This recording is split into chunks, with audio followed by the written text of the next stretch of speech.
Donald Trump, less than 1 month in what is, in effect, his second term, has achieved more change and he has 4 years remaining.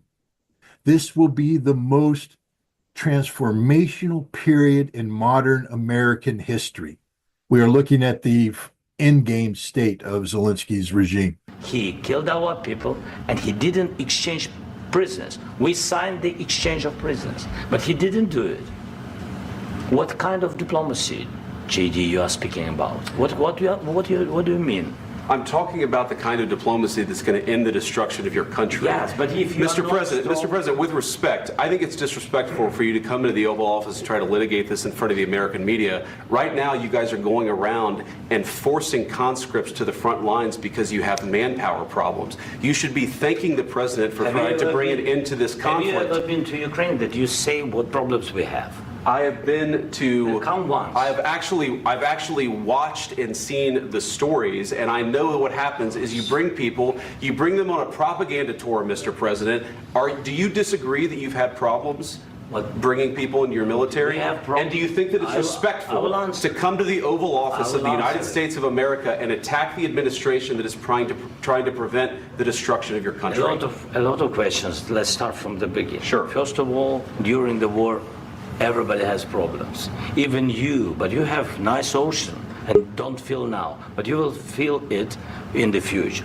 God bless. You don't know that. God bless. You God bless. You will not have a war. Don't tell us what we're going to feel. We're trying to solve a problem. Don't tell us what we're going to feel. I'm not telling you. Because you're in no position to dictate that. That's exactly what you're doing. You're in no position to dictate what we're going to feel.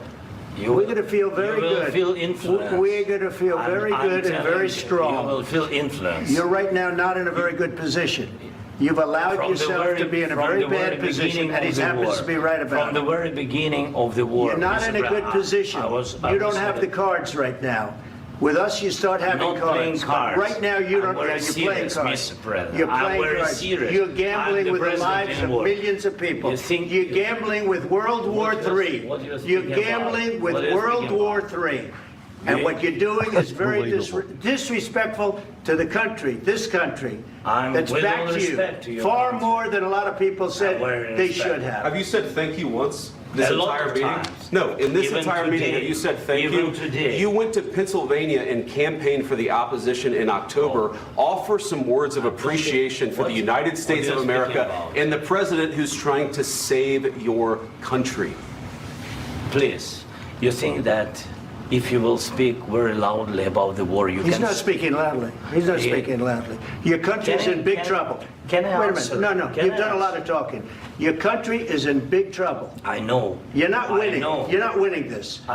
You have a damn good chance of coming out okay because of us. Mr. President, we are staying in our country, staying strong from the very beginning of the war. We've been alone, and we are thankful. I said thanks you haven't in been this alone. cabinet. You haven't been alone. In this cabinet. We gave you, through this stupid president, $350 billion. We gave you military equipment, and your men are brave, but they had to use our military. If you didn't have our military equipment, this war would have been over in 2 weeks. In 3 days. I heard it from Putin. In 3 days. This is something maybe new. Less. In 2 weeks. Of course, yes. It's going to be a very hard thing to do business like this. Again, just say thank you. I said a lot of times to American people. Accept that there are disagreements, and let's go litigate those disagreements rather than trying to fight it out in the American media when you're wrong. We know that you're wrong. But you see, I think it's good for the American people to see what's going on. I understand, sir. I think it's very important. That's why I kept this going so long.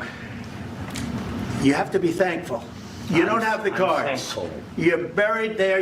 Your people are dying. You're running low on soldiers. Listen, you're running low on soldiers.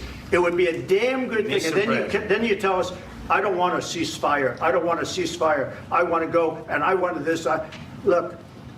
If you could get a ceasefire right now, I tell you, you take it so the bullets stop flying and your men stop getting killed. Of course, we want to stop the war. But you're saying you don't want a ceasefire. But I said to you, I want a ceasefire. With guarantees. Because you'll get a ceasefire faster than an agreement. Ask our people about ceasefire, what they think. That wasn't with me. That wasn't with me. That was with a guy named Biden, who was not a smart person. That was with Obama. It was your president. Excuse me. That was with Obama, who gave you sheets, and I gave you javelins. Yes. I gave you the javelins to take out all those tanks. Obama gave you sheets. In fact, the statement is Obama gave sheets and Trump gave javelins. You got to be more thankful, because let me tell you, you don't have the cards. With us, you have the cards. But without us, you don't have any cards. One more question to Mr. Vice President.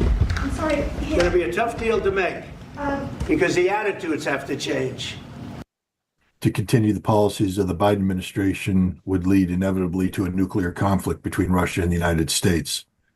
Russia's interests in Ukraine are existential in nature, literally life and death.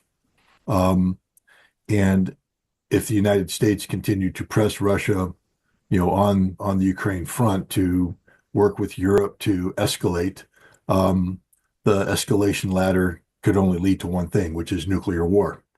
And the Trump, candidacy made it clear early on that they were not interested in seeking a nuclear confrontation with Russia, that they were seeking an end to the conflict. So, logic is the only thing. Donald Trump is a businessman.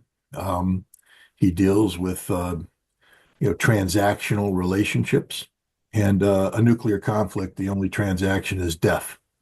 So any common sense person, anybody with a smidgen of common sense would know that Donald Trump would be taking an alternative course. And the other thing is that when you are engaged in making changes of this magnitude, these changes cannot be incremental, and they cannot be done with lengthy pauses between steps. When you have so many enemies aligned against you, so many people trying to undermine what you're trying to accomplish, you have to keep them off balance. It's a simple manifestation of John Boyd's, OODA loop theory, getting inside the opponent's decision-making cycle. And Donald Trump has executed this flawlessly. It's the only option he had. You hit hard, and you keep hitting hard, and you keep hitting hard, and you keep hitting hard, and you never allow your opponents to adjust or recover, and you dominate and you win. And that's the strategy I knew he was going to take, and it's the strategy he took, because it's the only strategy that can lead to success.